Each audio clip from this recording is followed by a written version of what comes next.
Hey guys, it's Cthulthu here. So here is my Bandos guide. So let's quickly start with what I've got in my yak and my inventory. So I've got 24 Sourdomin brews and 6 super restores.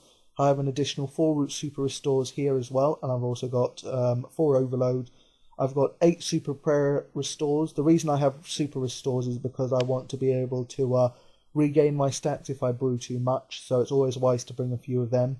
I probably bought too many, being 10. I should probably bring just 4. But I brought extras anyway. And then Super Prayer restores when I don't have to boost my stats back up. Obviously, it's best to use Super Prayer because they give you more per dose, and that just allows you to bring less Super Restores, Prayer Restores rather, in total, and bring more brews as a result. Obviously, I've got my hammer. That's necessary to get into the Bandos encampment. I have 4 tellies, 4 fire runes, and a glory. That's obviously when I'm going to Trollheim. I'm going to drop my 2 brews. I'm going to telly back to Edgeville. Going to grab all my brews, and then I'm going to teleport to Trollheim. When I do that the second time, my teleport runes will have disappeared. I can pick up my 2 brews, and then I've got 5 brews in total. Then I've got my Dragon Claws, my Spec Wep, obviously. I have my Yak, because 1 Yak is simply not enough. I have my Unicorn Pouch, because I'm going to use that once my Yak is empty. And then I've got 100 of each scroll, which is enough for the trip, and 5 teleport tabs. Hopefully 4 overloads will be enough. I do think I could actually do with a few more, but I'm not going to this time because at the moment 4 is enough for me. So yeah, and then let's quickly have a look at my gear. So I have my Varax helm, red cape for prayer bonus, my fury, my Celtic longsword, which I believe to be better than rapier, my Torva plate body, my divine, my Kirill skirt for magic defense, my barrow gloves, my dragon boots, and my berserker ring. If I was to change anything about this setup, it would be to have either a Pernix body or a Kirill's body and then Torva plate legs. Actually, probably Pernix body and Bandos tassets would be something that I could do that would be better, but I'm not going to be making that trade just yet. And then there's my Berserker ring. Berserker ring imbued would obviously be better. And that's the only, well, I guess 3 adjustments I would make to my gear. So on to the kill count now. Okay guys, so as you can see I'm now at Trollheim. I've got my 5 Sourdomin brews having done the teleport trick, so bye bye Edgeville, bye bye Glory rather, and bye bye Trollheim runes, and hello 5 Sourdomin brews. So I'm now going to go into the area. If you've already noticed, or rather if you haven't already noticed, I do not have any god items apart from Torva, I guess, which must relate to Zaros. As a result, just having this 1 item will mean that nothing will attack me, well, apart from these wolves, and obviously in the boss dungeons. I'm not actually sure about the Zaros encampment, whether this will stop me getting attacked, but let's see down here, as I will now show you. Nothing is attacking me. No Sourdomin is attacking me, no Bandos, no Armadillo. Nothing will attack me while I'm wearing this Bandos plate body. So I'm going to run now, what direction is this? West. I'm going to run directly west, and these are what I'm going to kill, these level 15 goblins. I think they're all level 15, no, 17, 13, but they vary, but they're all low level. You should be able to one-hit them most. If you don't, it's embarrassing, and clearly I've already been embarrassed already now. Once they're all dead, you can either go north and kill the level 15s up there, or you can start killing these hobgoblins and ogres and everything like that. Half of them will probably be half damaged already, so it's worth attacking them at least once. But like I said, if you go north, you find even more weak goblins. They are usually attacked by this Gorak, and the Gorak does kill them quickly, so you might not see them all there. But there are around 5 spawns here for the low-level goblins, and then about 7 to 8 down here. As you can see, like I was saying about the ogres, they're already half health already. So if you just give them a quick tap, you could probably kill them in 1 or 2 hits. And then also the hobgoblins are probably half damaged as well. This one clearly was not. But yeah, that's it for the kill count. As soon as you have the kill count, well, no, actually, keep the kill count till 37. Then go into the Bandos encampment, overload when you found an empty world, and then kill the additional 3 Bandos creatures that you have to kill, and kill them with Soul Split. That way you get your overload HP back that you just used on your overload, and you've got the full KC, and you're ready to go in. So, on to the boss room now. Hey guys, welcome back. So I'm in now Bandos, getting my kill count. Let's quickly talk about equipment and why you should bring it.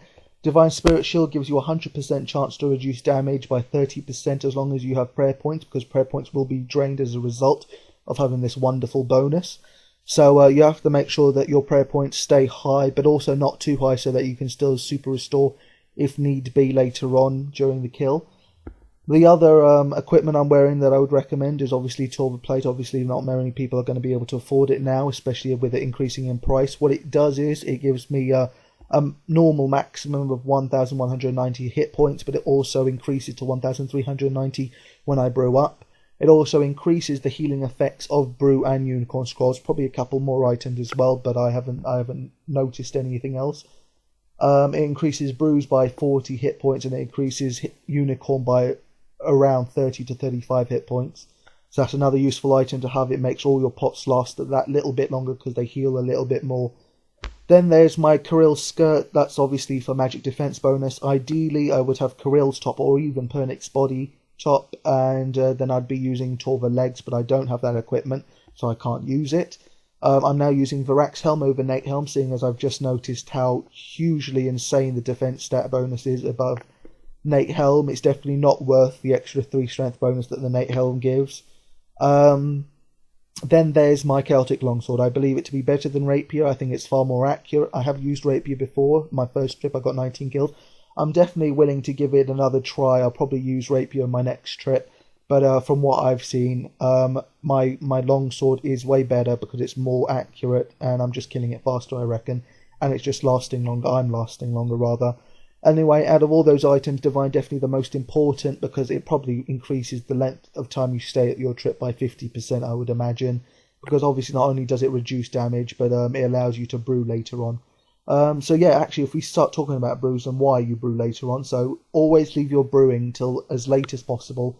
I usually leave it till I'm 400 to 500 hit points. The reason behind that is because obviously I'm overloaded. I have 125 in stats. I don't want to brew down those stats for as long as possible, so I want to leave it as late as possible until I brew. So always leave it until as late as possible. Other thing about brews, make sure you don't drink twice in a row. Make sure that you drink, you hit, you drink, you hit. If you drink twice, you're going to probably miss an attack, and you don't want to miss an attack. That would be the worst thing to do here. You want to have every attack you can get, even if it is a deflection. You have to get every single attack possible in. Also, if you're using Saradomin brews more than twice, so if you're using it 3-4 times, make sure you super restore your stats back up to 99. That way you can get back to maximum stats within 1 overload update. You don't want it to take 2 overload updates because that's way too long for a Bandos kill.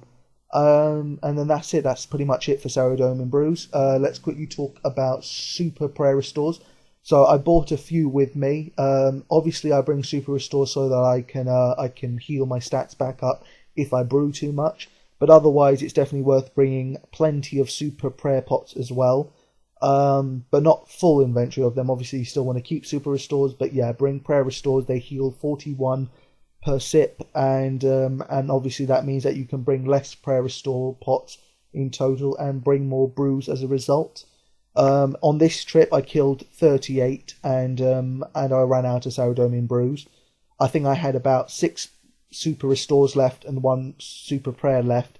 But the reason behind that was because I actually got 2 restore drops during the trip, 2 being 6 pots in total. So yeah, make sure you bring super prayer restores so that you can bring less restores in total, because obviously a pot heals you for more prayer.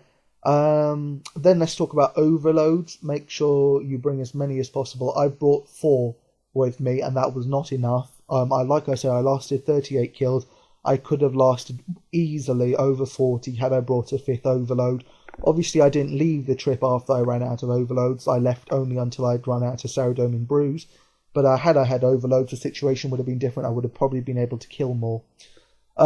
In anything else, right? Oh, so overloads. Another tip I was told about, but something I don't use myself, is to time overloads between 5 minutes, so that when you do, when your overload ends, when you get your 500 life points back, you can use them. None of the hit points get wasted, and then you can reuse that for the next brew that you're about to use. Otherwise, you're going to be down 500 life points, and that would be awful. Obviously, like I said, because you want to brew down as late as possible, you want to brew down your stats as late as possible. You should be low HP anyway, almost all the time, so you should be able to use the 500 LP you get back from your overload when it ends. The only time you probably won't be able to is when you're killing minions. When you do kill minions, make sure you pray mage and kill the mage minion first.